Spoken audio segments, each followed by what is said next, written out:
Show. Então, galera, retomando, né? Eu perguntei para vocês do que é preciso para existir vida, e aí vocês trouxeram, né? Energia, oxigênio, bastante tempo para evolução e algum processo metabólico. E aí, o ser humano em específico, né? Quando eu cutuco vocês, se eu disser que a gente não precisa de comida para poder viver, vocês ficaram, né? Ah, acho que sim, acho que não, eu não viveria muito tempo sem comida. Falando agora bioquimicamente, tá? Então, trazendo o que acontece no nosso corpo, de onde a gente tira a nossa energia e como a gente vai obter essa energia, como a gente vai respirar, como a gente vai sobreviver, de onde a gente tira a nossa energia. Vou começar a compartilhar minha tela aqui com vocês e a gente vai seguindo. Qualquer dúvida que vocês tiverem, pode abrir o microfone aí, que eu perco a visão do chat, tá bom? Quando eu tô compartilhando. Então, vamos lá. A nossa aula de hoje vai falar um pouquinho sobre o sistema respiratório, né? E o tema, o grande tema do quarto bimestre vai ser a anatomia e a fisiologia humana. Então, estudando essa máquina maravilhosa que é o nosso corpo, os processos que acontecem no nosso corpo, e detalhes, né, de alguma estrutura mais interessante, enfim. A gente começa com o sistema respiratório porque, de fato, a respiração é o que nos mantém vivos. Você pode até não comer, mas ficar sem respirar, você não fica. Você fica sem comer um dia se você estiver passando necessidade, se você estiver numa situação que não tem comida, água, você fica também, né? Você vai morrer de sede, mas você fica. Agora, sem respirar, você não fica um dia. Você não fica, quiçá, um minuto sem respirar. Então, para existir vida, você precisa estar respirando, beleza? Então, esse aqui é o lance. A gente fica sem comida por um tempo, a gente fica sem água por um tempo, mas sem oxigênio a gente não fica nenhum tempo, tá? Alguns segundos. Show? Então, eu digo para vocês que a nossa maior fonte de energia é o oxigênio, porque ele que vai dar, né, os processos metabólicos, ele que vai ser o combustível ali para as nossas células estarem trabalhando, beleza? Precisa também de metabolismo, né? A galera colocou lá, no começo da vida na Terra era a fermentação, que era o processo metabólico. Hoje em dia, a gente faz, né, os seres vivos mais superiores, como são chamados, né, os mamíferos, a gente faz a digestão e a gente respira, beleza? As plantas, galera, o processo metabólico delas vai ser a fotossíntese, show? E existem bactérias ainda fermentadoras, as leveduras, enfim, fungos, que fazem fermentação. Nós, humanos, fazemos digestão e respiração, beleza? E aí eu trago para vocês, né? Nem água, nem comida. Oxigênio é essencial. Show? A gente aguenta ficar sem comida, um pouquinho menos sem água, mas sem respirar a gente não fica. Então a gente vai entender o que o oxigênio faz no nosso corpo, como que o nosso corpo vai fazer essas trocas gasosas, né? Eliminar gás carbônico e pegar oxigênio, e o que está por trás ali, quais as estruturas que permitem a gente viver, respirar, existir, tá? Então, ó, falando de sistema respiratório, tudo isso aqui é revisão, tá, galera? Ah, outra coisa, eu vou deixar as fotos das páginas do livro lá no Classroom para vocês, porque o nosso livro, o livro que a gente usa na escola, o Biologia Hoje, ele é completíssimo, ele tem muita informação legal, e eles não são longos, eles são capítulos curtos, bem pontuais, bem específicos sobre cada um dos sistemas, tá bom? Então, quais são os órgãos e as estruturas do nosso sistema respiratório? Começando, né, vias aéreas superiores, nariz, aqui dentro do nariz a cavidade nasal, beleza? Então, aqui, ó, não sei se vocês manjam, mas tem uma bolsa aqui na nossa bochecha, aqui assim na nossa testa tem uma bolsa, que são as cavidades nasais. Quando isso aqui inflama, ou quando tem muito muco, ou quando tem muita secreção, a gente fica com sinusite. Vocês aí já tiveram sinusite, né? Eu sempre tenho sinusite. O que é sinusite? É quando os sinos, essas cavidades são chamadas sinos, quando os sinos estão inflamados. Lembra que eu já disse que tudo que é it é inflamação. Então, a sinusite é quando tem inflamação nessas cavidades nasais. Show? Aí vai descendo, né? Primeiro vem a faringe, depois vem a laringe, e é na laringe que estão localizadas as nossas pregas vocais. Então, vamos por partes. Bom, ô dona, Quem que vem primeiro, a faringe ou a laringe? Eu sempre confundo isso. Galerinha, dica dica boba da Tatiana para poder lembrar quem que vem primeiro. Eu sempre faço essas associações que acho que me favorece lembrar. Na ordem do alfabeto, quem vem primeiro, F ou L? Então, A, B, C, D, E, F, G, H, I, L. Então, faringe vem primeiro, fica mais em cima, e a laringe mais embaixo, beleza? Então, sabendo essa sequência, você nunca mais vai errar. Faringe, laringe, que aí você vai descendo no sistema respiratório. Show? Então, ó, na laringe, façam esse teste aí, ó. Coloca, eu não sei se vocês conseguem ver bem aqui, ó. Coloca a mão aqui e fala uma coisa, você vai sentir toda essa região tremer. Aqui é que estão as pregas vocais. E aqui fica tremendo, beleza? Então é bem nessa região aqui, ó, que tá a laringe, que sai a sua voz, aonde o músculo vai modular a sua voz. Então, trazendo algumas curiosidades, né? Vocês já viram casos de pessoas que ou sofrem acidentes ou têm que fazer alguma cirurgia aonde é feito a traqueostomia? Já ouviram falar em traqueostomia? Abre o microfone aí, Sim, fala. Já é para ouvi. respirar, não é, Tati? Isso, eles, porque algum lugar aqui fica obstruído e aí a pessoa tem que respirar, porque senão ela morre. Então, o processo mais vital para a gente é a respiração. Então, a próxima estrutura aqui que eu estou mostrando para vocês é a traqueia. A traqueia, ela já vai começar aqui, ó. Se vocês sentirem, eu não sei se tá dando para ver aí, mas se vocês sentirem, apertarem aqui, vocês vão sentir um, um afogamento, sei lá. Ela é mais durinha aqui, assim, ó. Sente esse canudinho que tem aqui, ó. Isso daqui bem durinho já é a nossa traqueia. Então, o que é a traqueostomia? Quando faz um furo, né? Geralmente eles pegam um tubo de aço inoxidável e furam a traqueia, porque aí o ar entra direto pelos pulmões e se tiver alguma obstrução daqui até a traqueia, a pessoa consegue respirar normalmente, beleza? Qual que é o lance da traqueostomia, galerinha? Eu não falei para vocês que a nossa voz, ela tá aqui em cima? Então, o ar, ele não vai passar mais pela laringe. E aí a pessoa tem dificuldades de falar, porque o que modula a nossa voz é um músculo que está ali na laringe, beleza?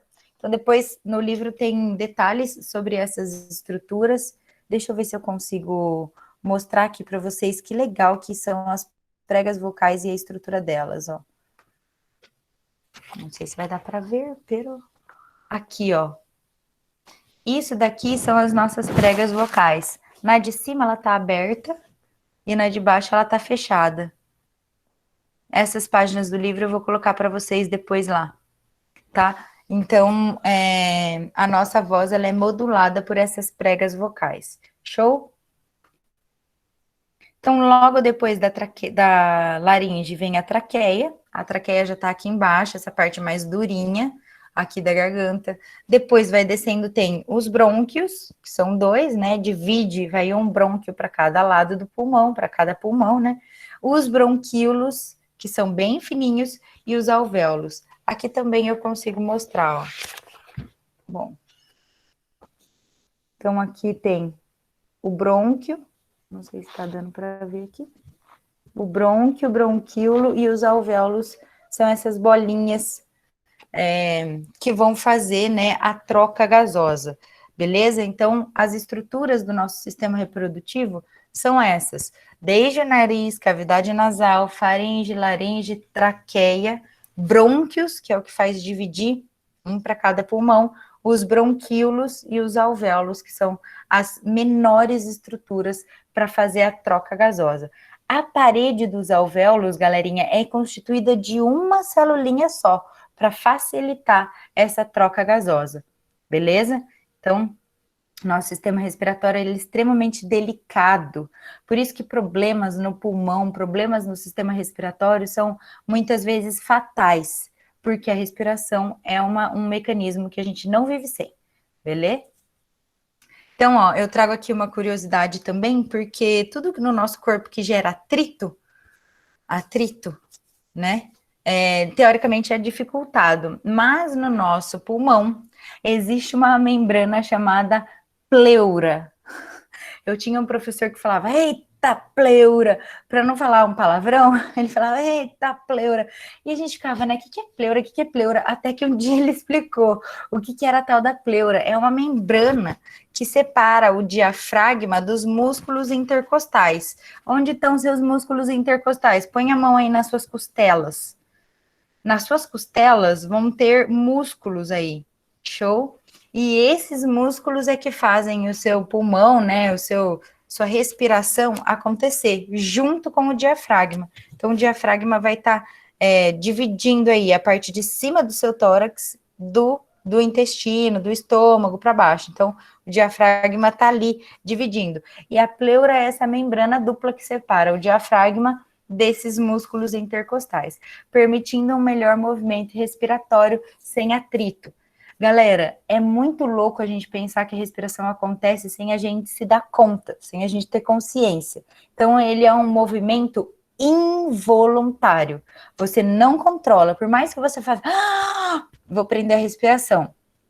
Por alguns segundos você consegue, mas depois ele volta sem você controlar, beleza? Então, a respiração é involuntária e depois eu vou dizer quem é que controla essa respiração. O lance é que a pleura, ela faz com que esse movimento seja facilitado, porque tem muitos músculos e muitos ossos nessa região. O próprio pulmão ficaria fraco, né, de fazer esse movimento. Então, ele precisa de ajuda de músculos e da pleura, beleza? Gente, se tiverem dúvidas ao longo da minha explicação, curiosidade, ai, dona, uma vez eu ouvi que pode perguntar, que aí a aula vai ficando mais interativa, tá bom? E aí, como é que funciona o mecanismo respiratório? Como que a gente respira, né, de fato? É muito louco. Por quê? Vocês sabem que o ar, ele se move, o vento, né?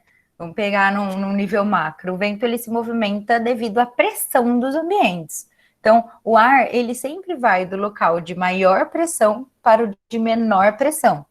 Então, sempre onde está mais ar acumulado, maior pressão, ele vaza para onde tem menos pressão, onde tem menos ar, onde tem menos nuvem, beleza? E assim é com o nosso corpo também. O ar sempre vai do local de maior pressão para o local de menor pressão. Show? E isso é como se dá o nosso mecanismo respiratório. Então, vamos aqui para o slide e depois eu mostro uma figura, tá bom? Como que a gente expira? Expirar é exalar, beleza? Então, eu faço isso, né, de expiração e exalação, porque é tudo com EX. Expiração e exalação. Então, o que acontece? Acontece um relaxamento da musculatura. Os seus músculos intercostais, eles relaxam. O diafragma relaxa. Beleza? E isso acontece que diminui o volume pulmonar e aumenta a pressão interna do pulmão. Então, olha só, o músculo está relaxando. Um espaço menor tem maior pressão, fazendo com que o ar saia dos pulmões. Então, ó, relaxa, expira. Quando eu inspiro, vai estar rolando a contração da musculatura. Os seus intercostais e o seu diafragma, eles estão contraindo. Isso é o contrário. A gente tem aquela ideia de, vou contrair, vou fazer força, né? Na verdade, na inspiração, você vai estar tendo a contração dessa musculatura. A musculatura, ela contrai, mas ela expande, beleza? E aí há o quê? Um aumento do volume pulmonar. E a pressão fica como? Se a pressão é maior num espaço pequeno, a pressão num espaço grande é muito menor. E aí o que acontece com o ar? Ele é puxado para dentro, beleza? Então, na inspiração, com a contração da musculatura, o ar entra. Beleza? Parece um pouco ao contrário, né? De contração e relaxamento de musculatura, parece que quando a gente expira, contrai e inspira, relaxa, mas não, tá? Vamos sempre lembrar que quando eu tô expirando, eu tô relaxando, e quando eu tô inspirando, eu tô contraindo. Gente, isso ficou claro?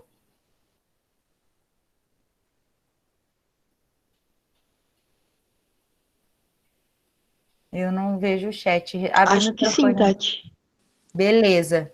Sim. Então, quando eu tô expirando, eu tô relaxando a minha musculatura. Quando eu tô inspirando, eu tô contraindo a musculatura. Lembrando que o ar sempre vai do local de maior pressão para o de menor pressão. Vamos ver como é que isso funciona. Então, aqui, ó. Sabe aquele, né? Não entendeu o que é que eu desenho? Eu sempre desenho, galera, porque o que importa para mim é vocês entenderem, show? Então vamos lá, ó. Vamos de inspiração. Tô chupando o ar para dentro. Ou melhor, não tô chupando, né? O ar entra sozinho.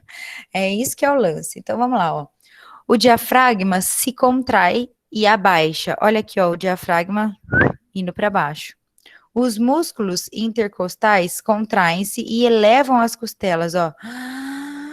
Se você puxar o ar bem grandão aí na sua casa, faz esse exercício, ó. Puxa o ar, você vai sentir os músculos até abrindo, assim, ó, a costela até abrindo. Então, isso vai aumentar o volume da sua caixa torácica. Os pulmões se distendem, a pressão dentro dos pulmões diminui e o ar entra automaticamente, beleza? Então, aqui, ó, eu tenho a inspiração, os músculos contraindo, o diafragma abaixando, contraindo também, e a caixa torácica fica maior. O ar entra, porque o ar sempre vai da maior pressão para a menor pressão. Se dentro ficou um espação, agora dentro está com menor pressão. Show? Eu inspiro. Para expirar, como que é esse movimento? O diafragma relaxa e eleva, né? E sobe. Então vai diminuir ali o pulmão. Os intercostais relaxam e baixam as costelas, ó. O volume da caixa torácica diminui. Os pulmões se contraem, fazendo com que o ar saia, né? A pressão dentro dos pulmões é mais alta, então o ar sempre vai da maior pressão para menor. Aumentou pressão ali, vaza o ar. Show? Então, aqui, ó, vocês estão vendo o músculo do diafragma. Os intercostais, ele não desenha, porque senão não daria para a gente ver o pulmão aqui, porque eles estariam entre uma costela e outra, os músculos intercostais. Mas nesse esquema fica muito claro a questão da inspiração e da expiração. Agora ficou mais claro, sim? Sim, Tati. E deixa eu fazer uma pergunta, não sei Claro. se é boba alguma coisa, mas a Nenhuma questão pergunta é do boba. bocejo tem alguma coisa a Hum. ver com sistema respiratório? Eu nunca Maravilhosa. entendi por que a gente boceja, Tati. Super tem. E olha só, eu trouxe isso no meu último slide, que são as curiosidades sobre o sistema respiratório, mas eu vou ler já para você. Lá no livro, ele traz sobre o ronco e o bocejo. Olha que muito louco, ó. Algumas pessoas roncam enquanto dormem. Isso pode acontecer quando dormem de boca aberta e respiram pela boca. A passagem de ar faz vibrar o palato mole. O que é o palato mole? Vai passando a sua língua desde os seus dentes para trás. Você vai chegar um momento que você vai achar um buraco ali, um negócio mole para cima. Isso é o palato mole. Então, vem no seu céu da boca, vem passando a língua para trás, para trás, para trás, até que você vai achar uma entrada assim, ó. Lá no fundo, aquilo é o palato mole, beleza? A passagem de ar faz vibrar o palato mole, que é a parte mole do céu da boca. O ronco pode acontecer também devido à hipertrofia das adenoides, um tecido na parte superior da faringe, que acaba obstruindo as vias nasais superiores. Bom, agora o bocejo, Júlia. É a Júlia que perguntou, né? Sim. É. O bocejo é uma inspiração mais forte, que suga mais oxigênio para dentro dos pulmões. Ele pode ajudar a manter uma pessoa acordada quando ela está sonolenta. Então, o bocejo, ele é um mecanismo do nosso cérebro de mandar mais oxigênio para o cérebro e ajudar a gente a manter-se acordado. Então, tá Que ligado doido. aquelas. É muito doido. Sabe aquelas aulas chatas, assim, que você tá que não se aguenta de sono? O teu cérebro fala assim: Meu Deus, eu quero dormir. Só que o teu corpo sabe que você não pode dormir ali, você não vai simplesmente desmaiar. Então, o que acontece? Você puxa bastante ar no sentido de preciso oxigenar meu cérebro para ele manter acordado, para ele manter o foco, para manter a atenção. Por isso que eu não acho ruim e sempre vou deixar o aluno que me pede ir no banheiro, beber água, porque, galera, andar é a melhor maneira de oxigenar o cérebro. Beleza? Você desce aquela escada, você sobe aquela escada, querendo ou não, vai mais oxigênio pro teu cérebro, você vai se manter acordado na minha aula.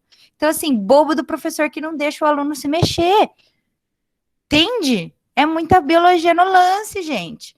Por isso que também eu falo, tá fazendo Enem, tá fazendo Eclem, tá fazendo aquela prova do... Não ia soltar um palavrão agora, né? Tá fazendo aquela prova chata, longa, você tá cansado. Qual é a minha dica, galera, para você se focar mais? Dá 3 respirações profundas.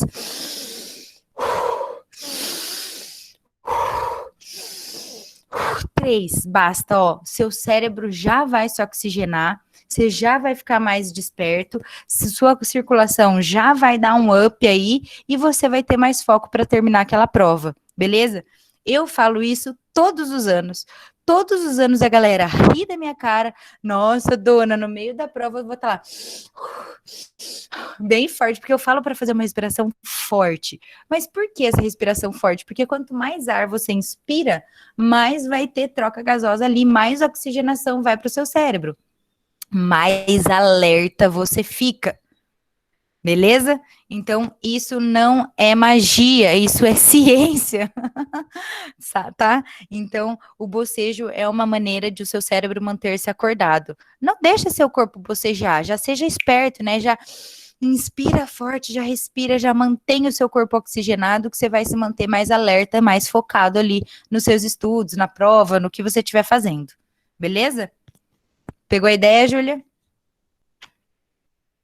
Sim, Tati, obrigada. Então, ó, eu já peguei aluno meu no Eclem, dando aquelas 3 respiradas e eu aplaudi e falei, é isso aí, galera, esse aí teve uma boa aula de biologia, a galera rachou o bico. Aí eu expliquei para todo mundo, né, o que estava rolando e tal. Mas é isso, o bocejo é uma técnica, uma estratégia do teu corpo de se manter acordado. Beleza? E como é que é feito esse controle respiratório? Então, por exemplo, se eu estou bocejando muito, como que meu corpo sabe que eu tenho que bocejar? Ou se eu estou com falta de ar, como que o meu corpo sabe que eu tenho que aumentar a minha frequência respiratória? Vamos lá, ó. À medida que a concentração de gás carbônico, CO2, no sangue aumenta, gente, gás carbônico, ele é uma molécula altamente associável, tá? Com outras moléculas. No sangue, que é uma solução aquosa, o CO2, ele vai se associar, né, com a água, com o H+ da água, e vai formar o ácido carbônico, HCO3, beleza? Então, ele vai se associar ali e vai formar um ácido. Então, CO2 em água acaba deixando a água ácida. O nosso sangue fica mais ácido. E o ácido em solução aquosa deixa o pH do sangue ácido, ou seja, um pH mais baixo. O nosso cérebro, ele vai reconhecer essa acidez no sangue e vai falar, nossa, tá ácido demais, eu preciso tirar um pouco de gás carbônico para manter o pH alinhado. Nosso pH é neutro, né, em torno de 7. O que acontece? O bulbo, daqui a pouco eu vou contar mais sobre o bulbo, ele vai enviar impulsos ao diafragma e aos intercostais para se contraírem e facilitar a entrada de ar, beleza? Então, bulbo é uma parte do cérebro que controla a frequência respiratória. Com o aumento da concentração de oxigênio, diminui a concentração de gás carbônico e o sangue volta no seu pH normal. Olha que estratégia incrível do nosso corpo de controlar frequência respiratória, né? De controlar quanto de ar você tem que inspirar e quanto de ar você tem que exalar. Por isso, aí eu lembro do Thiago, né? Sempre, dos pestinhas são os que eu mais lembro. É por isso, por exemplo, né, da cãibra. Alguém que já ouviu falar da cãibra, né? E a questão da respiração. O que é a cãibra? É quando o teu músculo tem uma demanda energética, uma demanda de oxigênio muito alta e a tua frequência respiratória não está suprindo a demanda de oxigênio daquele músculo. O que acontece então com o músculo? Ele começa a fazer fermentação. e não mais respiração, né? Ele não está mais metabolizando ali as coisas como deveria. E aí o músculo começa a produzir ácido lático. Ácido lático, ele tem esse poder de retesar, né? Ele retesa o músculo fica duro e aí gera dor. O que você tem que fazer quando você tiver cãibra? Aí sempre vem um engraçadinho e me responde: comer banana, dona. Pô, galera. O que você tem que fazer quando você está com cãibra? Aumentar a sua frequência respiratória. Por quê? Assim você vai tirar o gás carbônico do teu músculo e vai mandar mais oxigênio para ele. Não tô zoando, isso é ciência, de novo. Comer banana ajuda? Beleza, mas a banana ela é preventiva, né? Não adianta você estar com cãibra comendo banana, tipo, não vai adiantar. Você tem que aumentar sua frequência respiratória, para que então todo o ácido carbônico e o ácido lático do seu músculo saiam e a troca, né, de oxigênio ali naquele músculo fique ok, porque a demanda energética dele aumentou, beleza? Então, quando o sangue está ácido, isso é um mau sinal, beleza?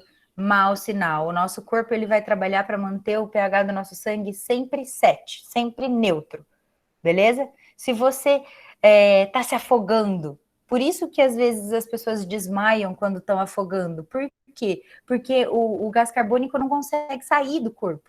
E aí, para não deixar o corpo ficar muito ácido, ele desliga, porque quando você está desmaiado, a frequência respiratória, ela fica normal, você não tem o emocional interferindo no respiratório.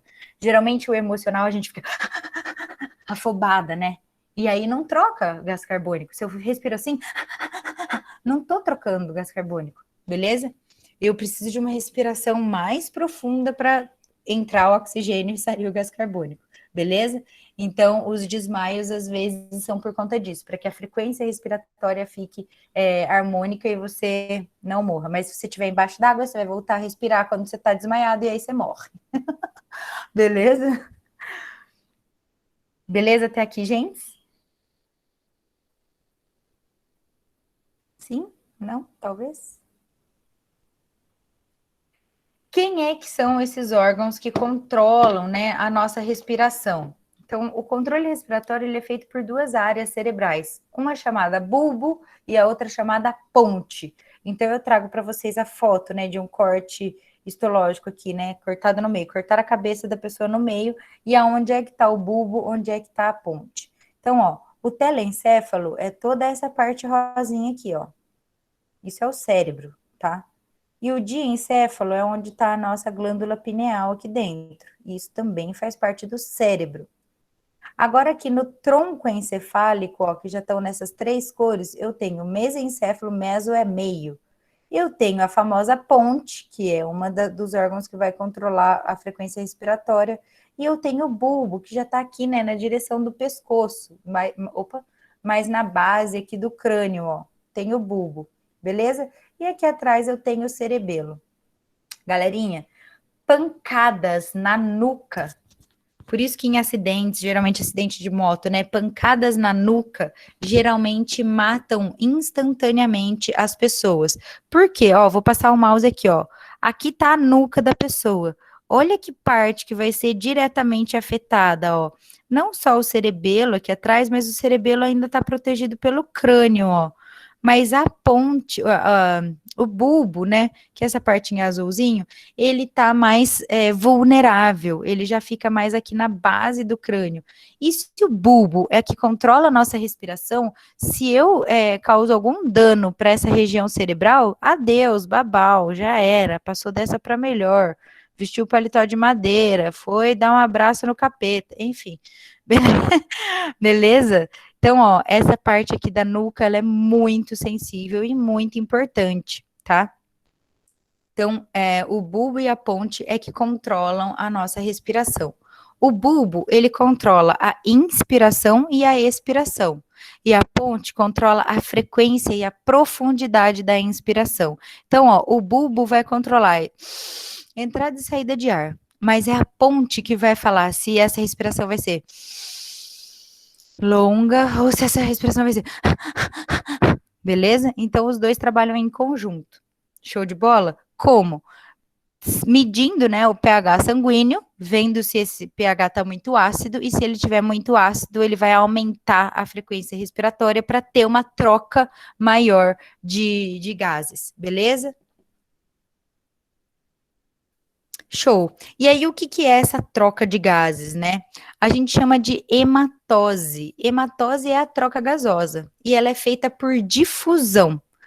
Toda difusão precisa de uma DDC. O que é DDC? Diferença de concentração, beleza? E aqui eu trago então, ó. Então tem os bronquíolos, aqui esses canudinhos, e os alvéolos, que são esses redondinhos. Lembra que eu falei que são bem fininhos, que só tem uma camada de célula? Aqui por eles, ó, passam muitos vasos sanguíneos. Então, vasos sanguíneos capilares, também bem fininhos, para favorecerem e facilitarem essa troca sanguínea. E como que acontece essa DDC, essa diferença de concentração? No alvéolo, eu vou ter uma grande concentração de CO2 que vai precisar entrar na corrente sanguínea, beleza?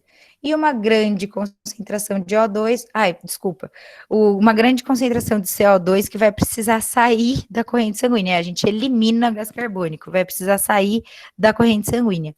E uma grande concentração de O2 aqui, que vai precisar entrar na corrente sanguínea, beleza? Então, essa diferença de concentração entre a concentração de CO2 do sangue e do alvéolo e a concentração de O2 do alvéolo e do sangue é que vai fazer a troca acontecer. Essa troca sanguínea é chamada hematose. Então, vamos pelo desenho aqui, ó. Aqui eu tenho a hemoglobina, por isso HB, hemoglobina. Tenho muito gás carbônico, porque esse sangue está chegando direto do corpo, do músculo, do coração, do pulmão, sei lá, do cérebro, do cabelo, do músculo da mão, qualquer lugar, cheinho de gás carbônico. Então, esse sangue é um sangue venoso, beleza? Vai chegar no alvéolo e esse CO2 ele vai sair por difusão. Tem pouco CO2 aqui, então ele vai eliminar, ele vai passar para o alvéolo. Ao mesmo tempo, tem muito O2 aqui, e esse O2 vai penetrar no nosso sangue, porque não tem O2 aqui. Então, a difusão simples, né, é que vai fazer com que esses gases sejam trocados aí no sangue. Ah, dona, por que a hemoglobina virou a hemoglobina O2? A gente chama isso de oxihemoglobina, beleza? Porque ela tá agora grudadinha com oxigênio e vai levar isso para os teus músculos, para o cérebro, para onde precisar de oxigênio. Gente, isso acontece de uma maneira muito rápida no nosso corpo. Você está respirando aí e você nem está se dando conta de que essa troca gasosa está acontecendo lá no teu pulmão, segundo a segundo. Show? Então, a hematose, ela acontece também involuntariamente e tá aí acontecendo no seu corpício, sem você perceber. Professora, o que acontece se eu tiver um defeito nesse mecanismo? Ai, sinto lhe dizer, galera. Ou você vai ter problemas respiratórios muito sérios, ou nem aqui você estará. Porque isso é um mecanismo fundamental para existir a vida, beleza? Essa troca gasosa é o que mantém a gente vivo. Ai, professora, mas eu ouvi já dizer que eu tenho ou que alguém tem, né, um tipo de anemia, e aí isso dificulta as trocas gasosas. Pois é, galera, a anemia se dá onde? Justamente nos glóbulos vermelhos, né? A hemoglobina. A hemoglobina, ela precisa de ferro para ser produzida pelo nosso corpo. Se você tem uma deficiência desse mineral, se você tem uma deficiência de ferro no teu corpo, tuas hemoglobinas não vão ser suficientes para poder transportar esse número de gases, né? Esse número de oxigênio necessário para o teu corpo. E aí, quais as consequências?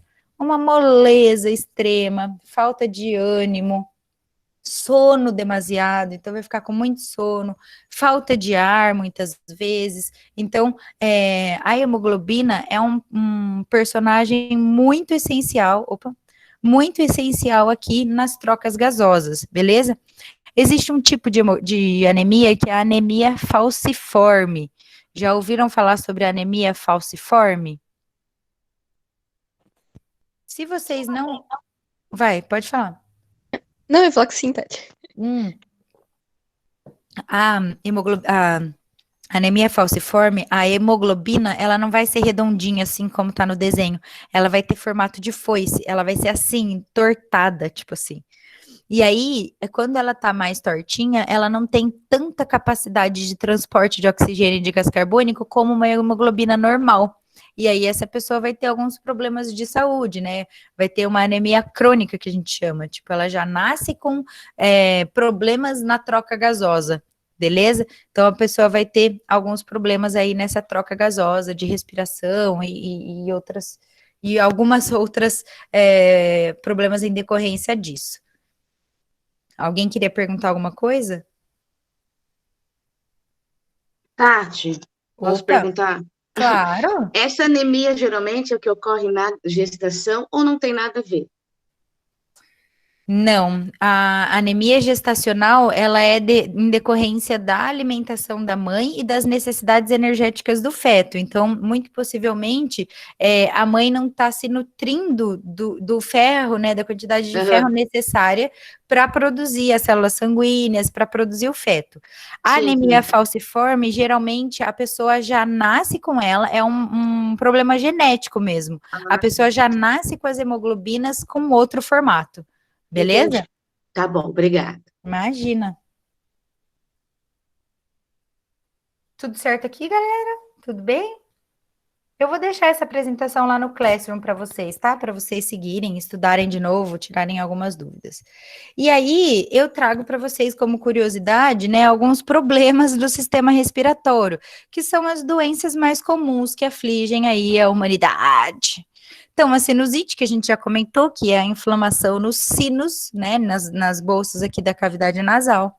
A rinite, que é a inflamação lá dos alvéolos, beleza? Na mucosa nasal, na traqueia, enfim. Ó, vou ler aqui para vocês. Eu não trouxe as informações aqui por escrito no slide, que eu achei que ia ficar muita coisa. Mas olha que legal aqui, ó. A principal causa é a hipersensibilidade à poeira, fungos e outros elementos dispersos no ar. E isso pode irritar o teu sistema respiratório. Então, a rinite também está aí como um dos problemas respiratórios mais comuns, né? As gripes e os resfriados, que na verdade podem ser causados por vírus, né? Como esse que a gente está vivendo aí, a pandemia. E eu queria trazer, gente, a diferença entre resfriado e gripe. Porque às vezes a pessoa só tá espirrando e fala assim: nossa, peguei uma gripe. Não, não, pelo amor de Deus. Então vamos lá. Alguém colocou no chat aí, eu não tô vendo, gente. Se alguém puder ler, Ah, fui eu, esqueci.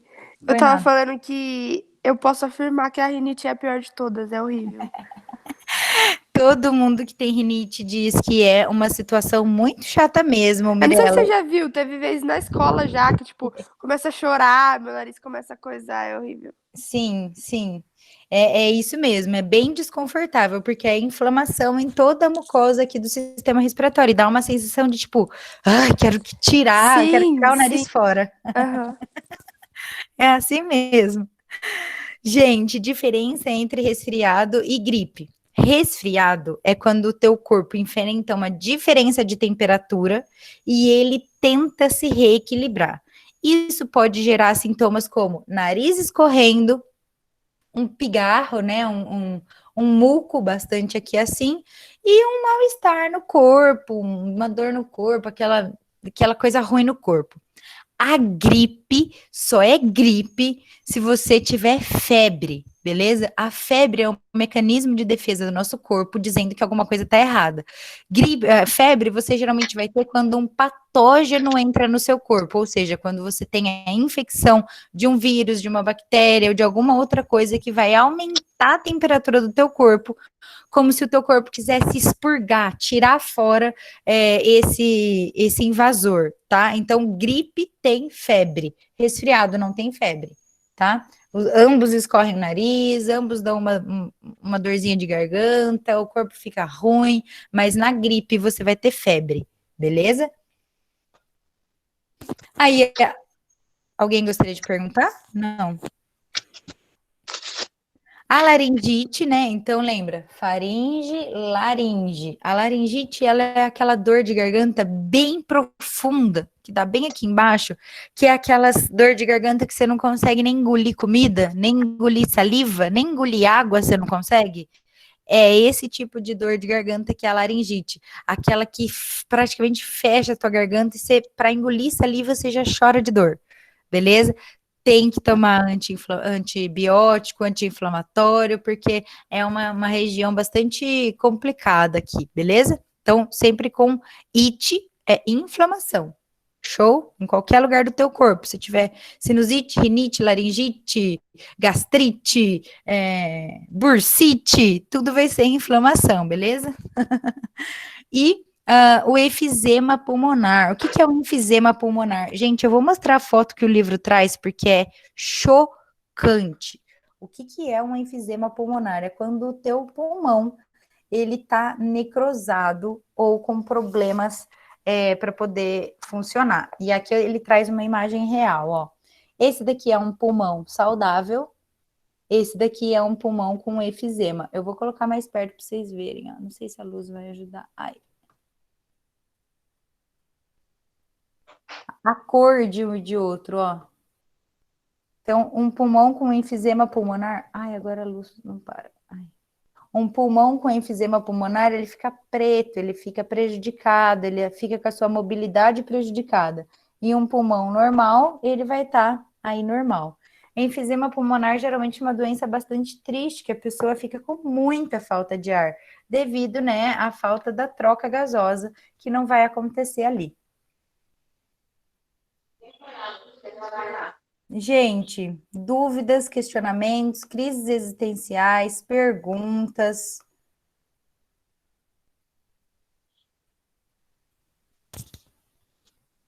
Deu para entender? Não deu para entender? Ficou com alguma dúvida? Tem alguma curiosidade? Ninguém vai me perguntar do soluço? Por que será que a gente soluça?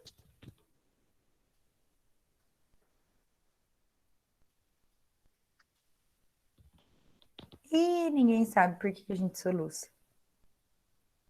O que é o soluço, gente? Olha só, quando a gente soluça, porque a respiração está no ritmo errado? É porque a respiração está no ritmo errado? Mas tem alguns motivos que vão levar ao soluço. Vou ler essa curiosidade aqui para vocês, Júlia. Ó. De repente, ocorre no diafragma uma contração involuntária e rápida. As pregas vocais se fecham, provocando um ruído estranho. Esse é o soluço.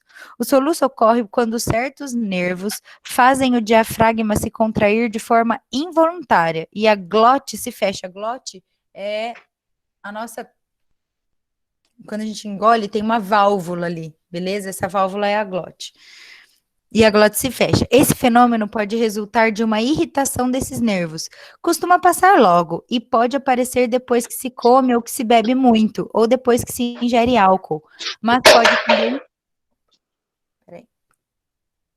pode também ser causado por algumas doenças. Por isso, se essa condição se repetir com frequência ou for persistente, é preciso consultar um médico.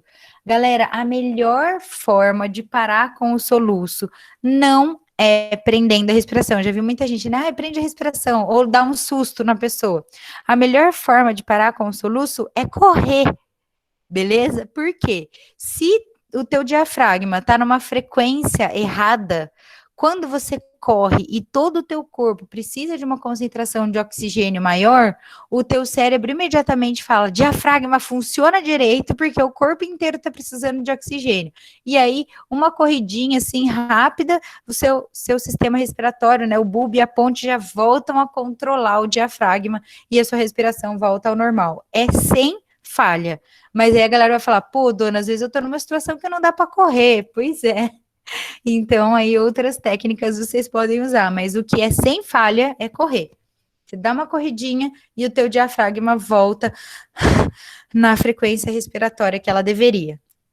Show? Curiosidades. Gente, o livro tem muitos desenhos. Os desenhos são incríveis. As fotos que eu vou botar para vocês são fotos do meu livro, então ele vai estar riscadinho, tá? Então aproveita. Você sabe assim, ó, a dona já grifou o livro, quer dizer, nessa parte é importante ler. Pegou a ideia? Então Aproveita que meu livro vai estar grifado aí, e vocês dão atenção maior para onde está grifado. Mas se vocês puderem ler o capítulo, são só, ó, 1, 2, 3, 4 páginas, sim, 4 páginas e meia. Vale a pena ler, porque todos os detalhes estão por lá. Belezura? Gente, eu vou parar a gravação aqui, só para a gente não ter problema com ela depois. Eu agradeço, viu?